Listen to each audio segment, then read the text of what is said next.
time to look at questions 1 to 5.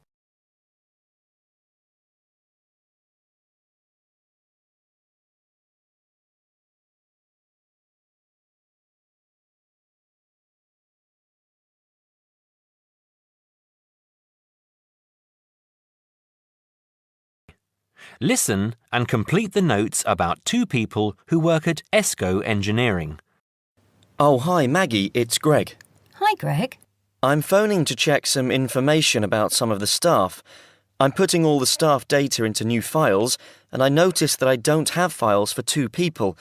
I think you might have them. Oh, really? What are their names?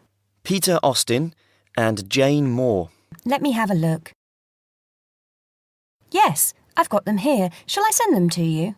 No, you don't need to. Just give me the information now. I can write it on some new files. I don't really need the photos if you've got photos there. OK. Well, Peter Austin first. Now, is that Austin with an I or Austin with an E? It's Austin, and his address is 110 Argyle Street, Tunbridge Wells, Kent, TN3 5RQ. 110? Uh-huh. And his phone number? It's 07984 645 792. OK. And how old is he? He's 47. 47. And what about his marital status? He's married. There's a note here that he has 3 children, 2 boys and a girl.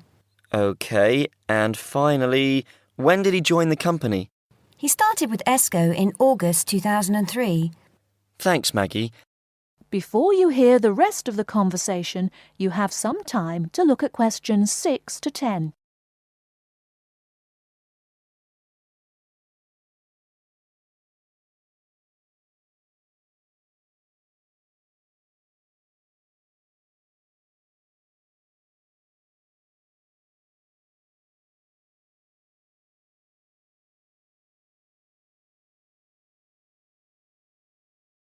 Now listen and answer questions 6 to 10.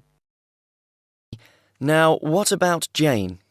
Her name's Jane Moore, that's Moore, and her address is 72 Cedar Road, Crowborough, Kent, CR3 5RQ. CR3 and what, sorry? CR3 5RQ. And how do you spell cedar? CEDAR. Her phone number is 07984 650 396. 07984 650 396. Yes. Now, she's 22 and she's single. OK. And she started with ESCO in 2005, February 2005. Right, thanks, Maggie. That's very helpful. Goodbye now. Goodbye. That is the end of part 1. You now have half a minute to check your answers.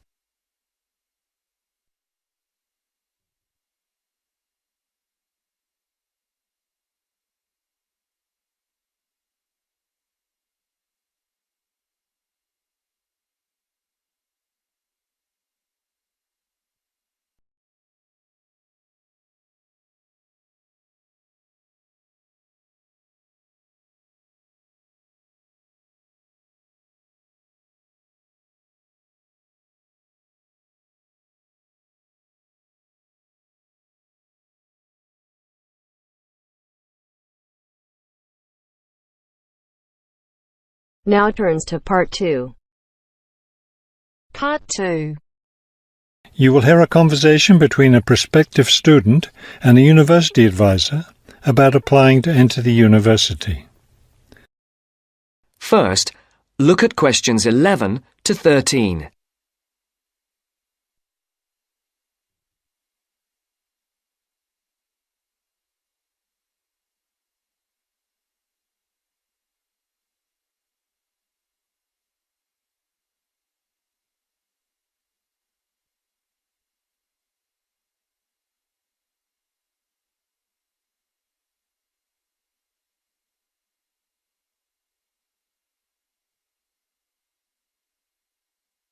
As you listen to the first part of the interview, answer questions 11 to 13.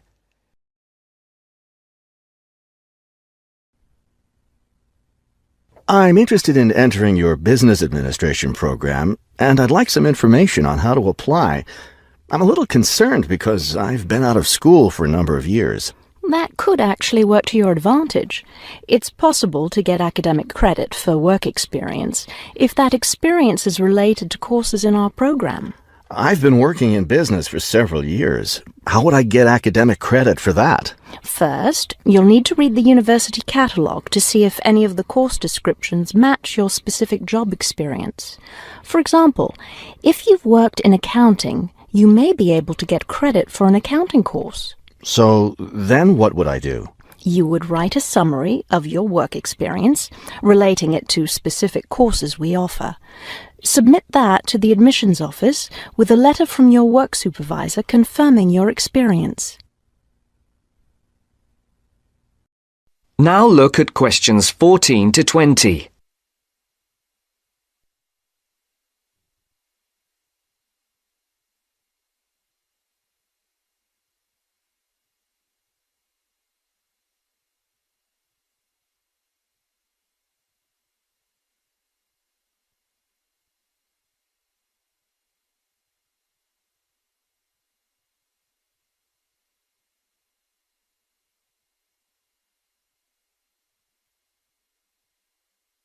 As the interview continues, Would I submit those things at the same time that I apply for admission? That would be the best idea. Have you seen a copy of our university catalogue? Not the most recent one. I have a copy from last year. You'll need to look at the latest one. Unfortunately, I've run out of copies, but you can get one from the library for now, and I'll send you your own copy as soon as I have more available. Thank you.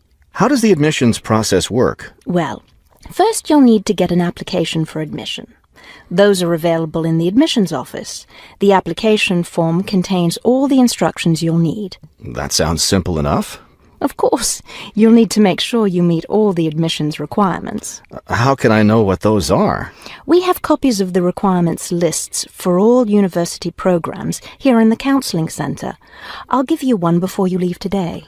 Will I need to get recommendations from my employer or former teachers? Oh, yes, you will.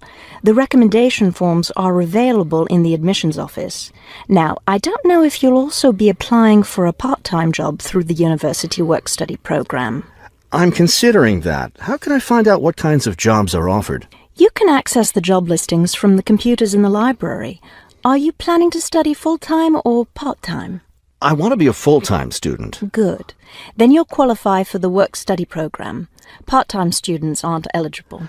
As a full-time student, would I be eligible for a free bus pass? No, unfortunately, we don't have those available for any of our students. However, you can apply for financial assistance to help pay for your books or for your tuition. I'd like to look into that. Do I apply for that at the admissions office? No, that's through us. You'll need to make an appointment with a counsellor.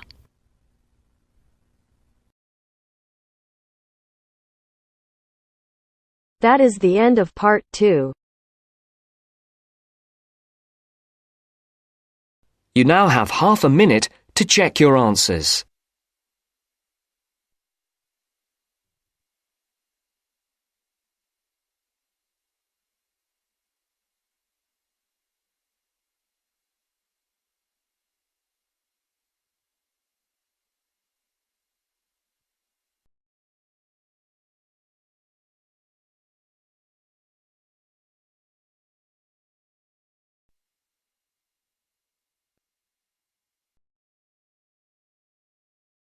Now turns to part 3. Part 3. You will hear a business studies student called Sam talking to his tutor about an IT project he is going to do for a local company called Turner's. First, you have some time to look at questions 21 to 26.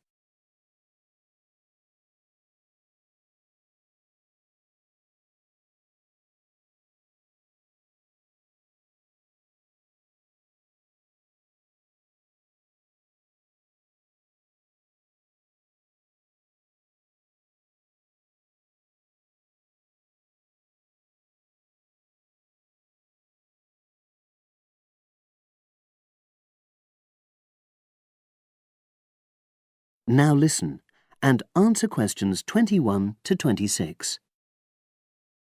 Hello, Sam. Come in and sit down. Thanks. You're here to discuss your company-based IT project, aren't you? Yes, I've been to see the manager and he's given me a lot of ideas about projects that the company would find useful, but I wanted to ask your opinion about them before I choose one. Yes, that's fine. Now, this company's called Turner's, isn't it? That's right. It's a small engineering company. They make machine components for trade use. They're well established. They started in 1976, but they're a bit old-fashioned. Okay. And what kind of projects did Turner's suggest you could do for the company? Well, they want some improvements made to their customer database. The one that they've got at the moment isn't very useful in some ways. I had a quick look at it. That would be a very straightforward project, and it'd be simple enough to evaluate, but I don't think you'd get enough out of a project like that. You wouldn't learn anything new. Well, another project they suggested is to do with their online sales catalogue.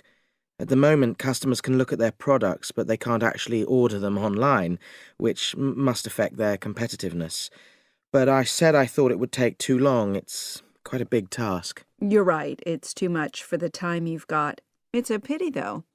Then they want some help with their payroll system. At the moment, the way they calculate pay involves a lot of manual accounting. I suggested they could have a system where employees register electronically when they arrive and leave work, so the hours they do could be transferred automatically. I think you'd get a lot out of a project like that. It would extend your skills, but it wouldn't be too much to take on. A student did something similar a couple of years ago, but this is slightly different. Well, then they need help with their stock inventory. They do everything manually. Really? Yes, and it takes so much time. It's probably very inaccurate, too. An electronic inventory would probably be the biggest single benefit for the company. I'm surprised they haven't had it done before. I know. Then they wanted to improve their internal security. The manager had visited other companies where the staff use swipe cards to access various areas of the building. It sounded useful, but the trouble is I'm not really sure how to do it. Well, I think you're right in that assessment. At the moment, it's probably a bit beyond your level of knowledge. Is that all? Just one more. Customer service. They want to be able to collect feedback from their customers in a more systematic way. At the moment, it's a bit of a mess, and they probably lose business as a result. Would that involve you going to see customers at their own premises? Because in that case, you might have to do a fair amount of traveling, and that would incur expenses that haven't been agreed with these companies. I never thought of that. Well, it might not be a problem, but it's something that needs clarifying. Well, I hope that's been helpful in narrowing down the options. Yes, it has, thanks. I'll be able to make a decision now. But while I'm here, can I talk to you about coursework? Sure. Now you have some time to look at questions 27 to 30.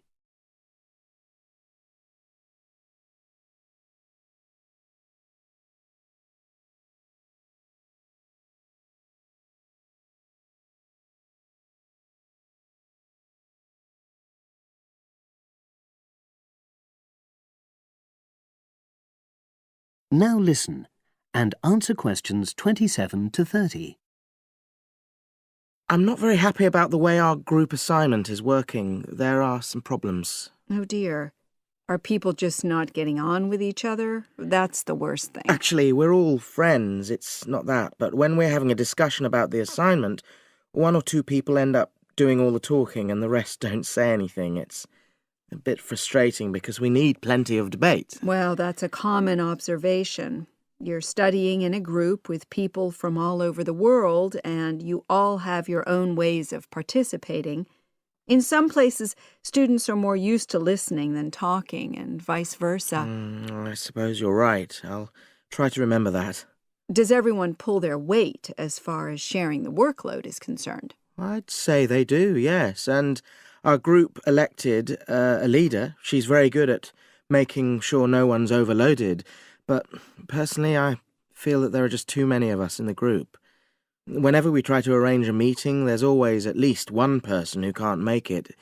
It's not anyone's fault, it's just that we've all got slightly different timetables.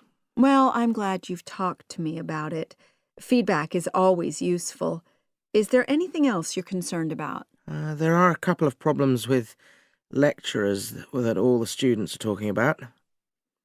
Last semester we had negative feedback about the way lectures were organized. There were several occasions when the wrong room had been booked or the same room had been booked twice, that sort of thing. Is that still a problem? That hasn't happened at all as far as I know. Oh, good. It's sorted out then. But I don't know the reason, but some of the staff often turn up late, so we miss 10 or 15 minutes of our lecture time. It might be because they've been copying handouts for students. I think there's a queue for the machine sometimes. Well, I'll look into that. Thank you for telling me. Anything else? The other thing is that it can be very difficult to get to see a lecturer individually. They're all very supportive and friendly when you do manage to find them, but often they're not in their office, even at times when they're meant to be available for consultation. Okay, that's helpful. Now, before you leave, That is the end of part 3. You now have half a minute to check your answers.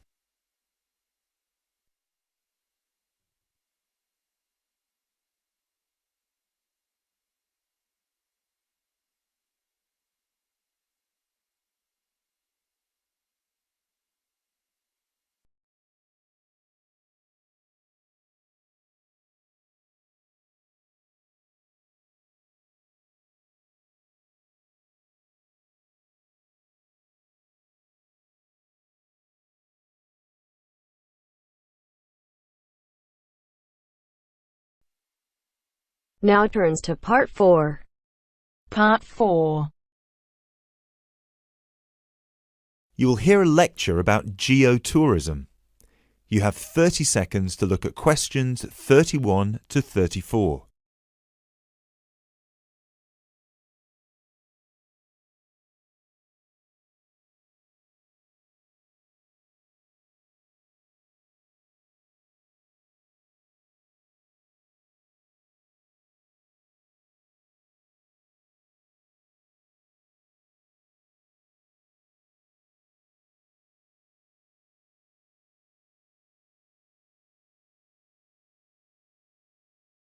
Now, I'd like to move on to talk about something called geotourism. Geotourism is very basically leveraging the benefits of tourism for local communities. I would just like to give you a couple of statistics which are very illustrative of the current situation with regard to young travellers and international tourism. Firstly, tourism has an impact on more people worldwide than any other industry. Indeed, it has an impact on 1 in every 2 people, either directly or indirectly. The second statistic is that in global tourism, there is a 97% economic leakage.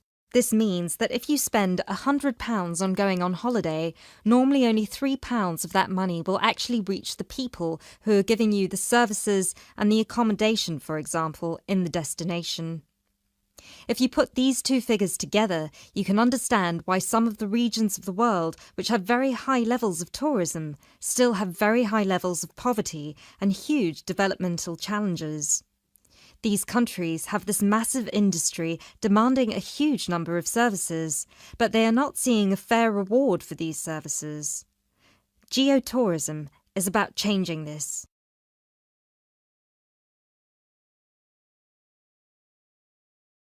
You now have 30 seconds to look at questions 35 to 40.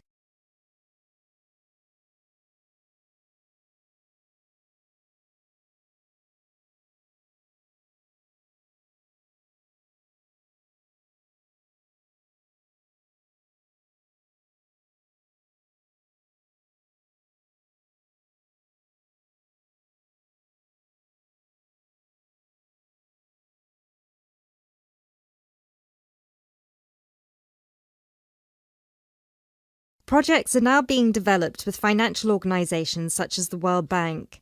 One of these involves developing a technology platform which is bringing grassroots travel products such as hotels, locally owned hotels, not global chains, very locally owned tour operators to the international travel market, therefore avoiding the middlemen. These middlemen often cut them out of the market completely or just make their business unsustainable. Another way that geotourism can be promoted is through the niche travel market of volunteering. These days, a significant number of older teenagers want to spend a gap year, either between school and university, or university and employment. Often, these people want to spend some or all of their year volunteering, but they either don't have the money or don't feel inclined to pay the main volunteering organisation businesses the fee they require, which can be as high as £3,500. What they are looking for is an organisation who can connect them with people on the ground, who can suggest worthwhile local projects. So, this is a real win-win scenario. The organisers charge a small flat fee, which then goes to the local contact. Thus, the local contact gets a very good commission just for one customer. The customer is also saving a large amount of money and time, both of which they can give to the projects they end up working on. There is still quite a long way to go before poverty in the most popular of tourist areas is eradicated, but a focus on this type of geotourism could provide an answer.